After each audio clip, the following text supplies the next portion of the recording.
I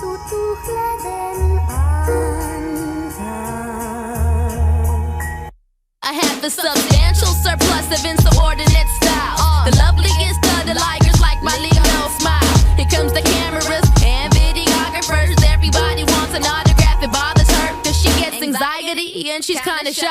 But she's also good at masking up emotions, so she's fine.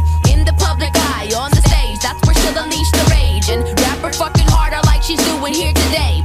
Play with fire, yes, like always talk about it. Cause when I spark the flames, there's no way to walk around it. I want it burning in this self-inflicted prison. Some people call me crazy, but being normal, that's just not living.